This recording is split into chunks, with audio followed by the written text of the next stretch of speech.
はい、ラジコン東郷です。今日はヨコモさんから新たに発売される RD2.0 の方を組んでいきたいと思います。では早速箱の方を開けていきたいと思います。はい、じゃじゃん。マニュアルの方ね、こう入っております。パーツは各パーツこういう風にね袋分けされてるんでね、マニュアル通りに組んでいけば問題なく組めると思います。じゃあね、いきたいと思いますね。早速、はい、シャシこちらです。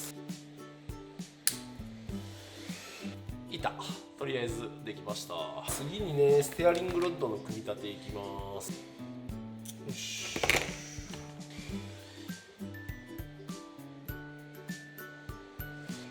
このねターンバックル回すの大嫌いです。よし、ターンバックルできた。やっ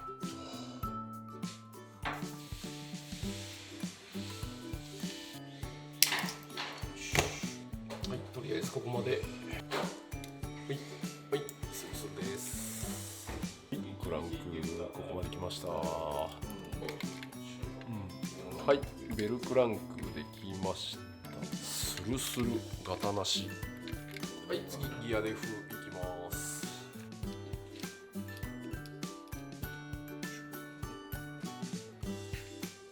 ギアデフオイル7500番、前1万番だったような気がするんだけどな。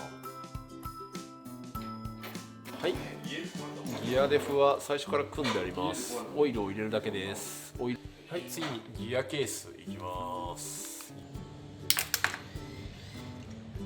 いや、これ閉めるときこれ 1.5 のネジなんで、これ間違えて違うネジ刺しちゃわないように気をつけましょう。はい、ギアケース完成しました。は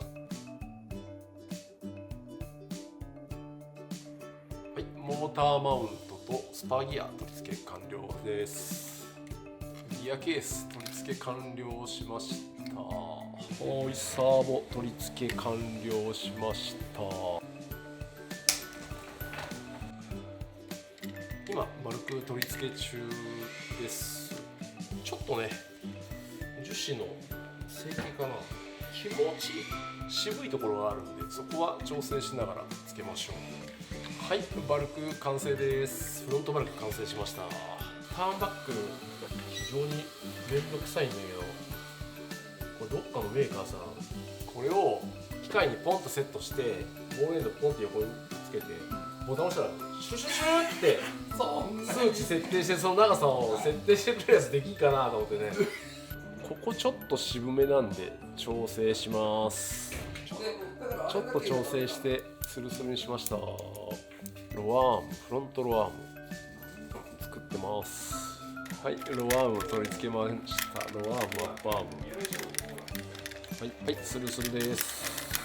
こちらニュータイプのエンドボールあります。最初からかさ増しがしてあります。リアのサスピンちょっとね、これ渋いところがあったんで、こういうドリルの先っぽで 3ミリのやつね、少しだけちょっとだけ揉んでみます。でやるとこういう風にスルスルになります。はい、とりあえずだいぶできました。もう今ダンパーなんですけども、ここがめちゃくちゃ渋いです。なんでここはちょっと変えたいと思います。ちょっと時間が経ってしまったんですけども、マシンの方が完成しました。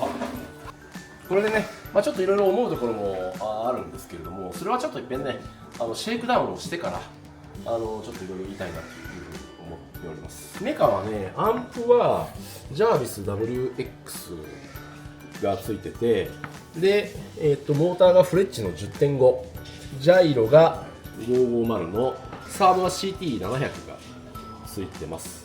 はい、でプロポが 7PX、 これも取っちゃうかな。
う一周ぐらい、もう一周。はい。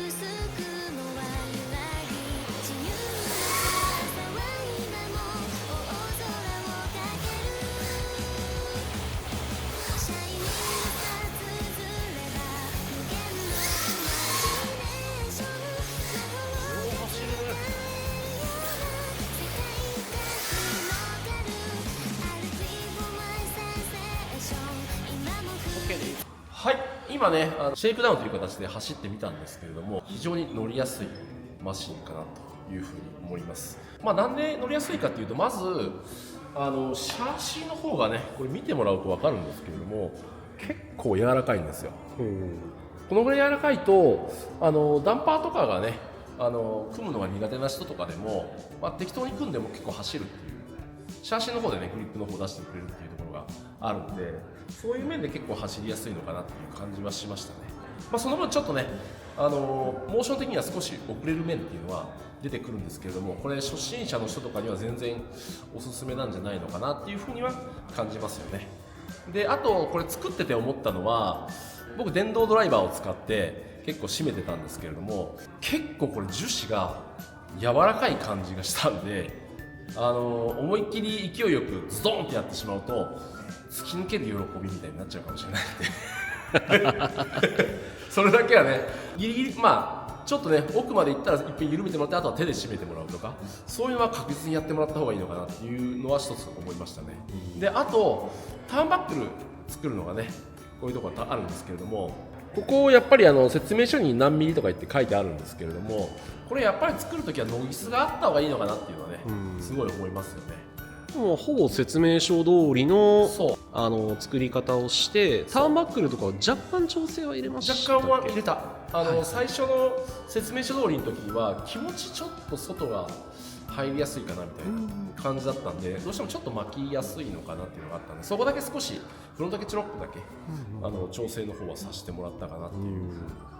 モーターの位置ね、僕最初からもう前にしてます。みんな多分後ろにしてると思うんですけれども、ここら辺にもつくんですね。このモーターマウントがリバーシブルで表と裏で十何段階確か調整できると思うんで、すごいですね。このダンパーオイルね、これもね50番が入って、なんて言ったらいいのかな、すごい軽い、めちゃくちゃ動くようなタイプ。